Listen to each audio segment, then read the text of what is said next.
What is the motivation for forming a computational theology group?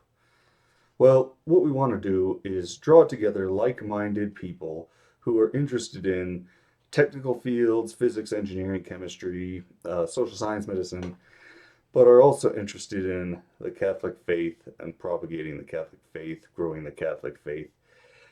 And we want to bring these two fields of, or I guess, variety of fields of knowledge together so that we can enable new approaches for what I like to call metaphysical engineering.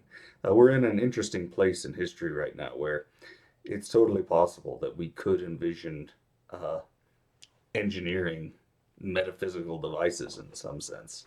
Um, Another goal of forming such a group is we'd simply like to encourage um, Catholics to go and pursue higher education in technical fields, including PhDs. Sometimes you run into this sentiment in Catholic circles that Catholics should not go to college, for instance. Um, I think it's questionable whether or not that's totally a good idea, given the state of the world that we're moving into. We really need Catholics that have technical expertise to help contribute to development and the conversations around the technologies that are emerging.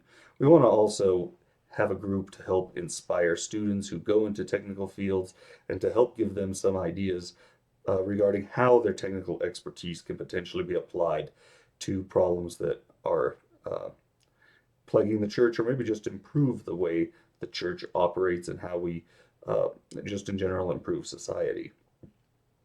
And as a group, we'd like to start exploring options for bringing these ideas to fruition. So, as a group, we can potentially do things that we couldn't do alone. We could identify opportunities we otherwise might not see on our own. So, working as a group, we can potentially do things that the individual cannot. Now, why should we care about forming a Catholic computational theology group at this point in time? Why is it important right now? Well, the church is facing significant problems in the modern world. Probably the biggest issue the church is facing right now is the modernist heresy is running rampant. There's widespread proliferation of error um, in Catholic teachings, and in more than a few instances, you're seeing clear deviation from Orthodox Catholic teachings, even coming from the Institute of the Church itself. This has been a problem for decades.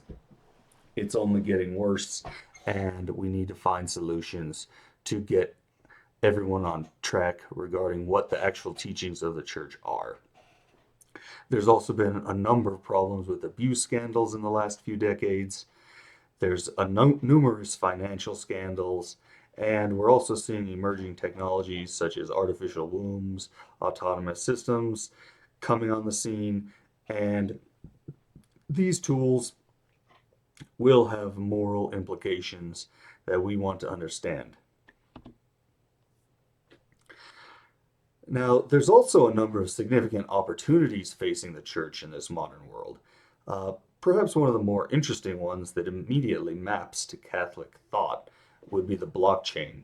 So, blockchain basically enables the ability to make immutable records, and that maps very nicely to the unchanging nature of Catholic teachings. But other blockchain technologies like non fungible tokens and decentralized autonomous organizations could potentially be of use to the church as well. And those are topics we will discuss perhaps in later videos.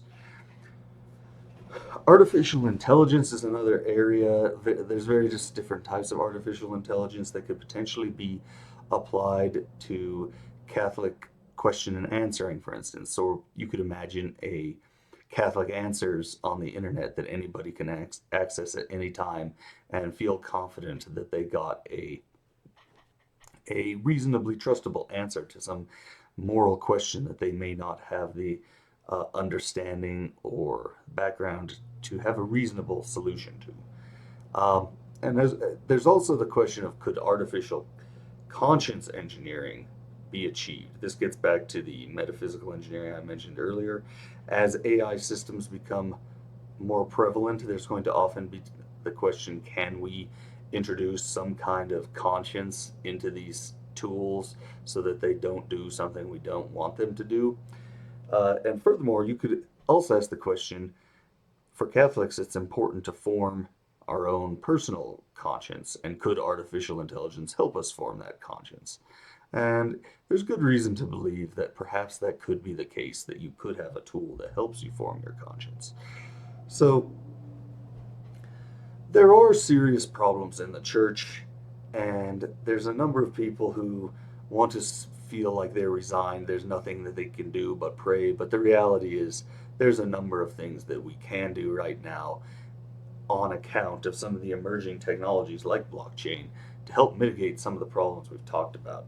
And furthermore, the Catholic Church is in an interesting position to contribute to technology development. For instance, the going back to the conscience engineering, the Catholic Church has a large amount of training data from writings of saints, etc., that could potentially be used to help train the conscience of an artificial intelligence system. Now, many questions come up in the daily lives of Catholics. This is just a small sampling of examples that Catholics might have questions about. And the thing is, in this information age that we're living in, there are no shortage of answers. You can consult the catechism, and unfortunately, you might run into some disparities between one version of the catechism and the other, depending on what has changed in the last few years, and this shouldn't be happening with when you have timeless Catholic teachings. And there are no shortage of Catholic personalities out there who would love to give you some guidance, but what you will often find is that the guidance that you get from one of these persons is not necessarily coherent with the guidance you get from another on any given issue. They may be contradictory, and in some cases you might get some response that's not even logically coherent, and so that can be problematic. And I also want to bring up, I've got this box in red. You're seeing these artificial intelligence tools enabled by large language models starting to come onto the scene. And so in the past, we had Catholic Answers. People would call into Catholic Answers and ask their question of whatever, I guess, professional Catholic theologian was on the line, and they'd provide guidance to some question a caller might have. Well, now you're seeing these tools like Magisterium AI that you're seeing here. And these tools can potentially provide an answer to a question you might have about the faith. And, I've experimented with this a little bit, and the results I thought were reasonably good. I wouldn't trust it 100% in its current form, but I think it's reasonable to believe that these types of things are going to become more common and come on the scene more. And so we need to really get a handle on how can we develop these systems so that they're trustable and that they're giving accurate answers. We're also seeing rising problems with artificial intelligence in the form of deception and deep fakes. So this is just giving some examples of deep fakes that have recently been generated of figures that you'll find in the Catholic world as well as political leaders.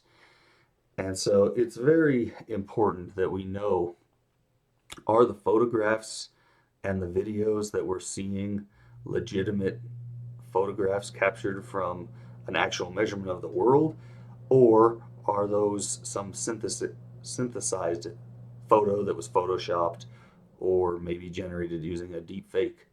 And so these are questions that are very important for Catholics, because Jesus is the way and the truth and the life. And so as Catholics, we should care very much about truth authentication.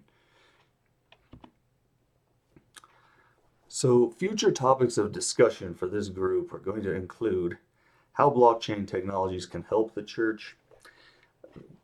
I have quite a bit of material written down in slide form on this, so that'll probably be one of the initial areas we look at. How artificial intelligence can potentially help the church, transhumanism, and also just intellectual curiosity. So there's a variety of scientific fields that could potentially actually shed insight to the theological world that we might care about as Catholics. And so we have a nice, I know, initial set of questions here that we could look at, or topic areas.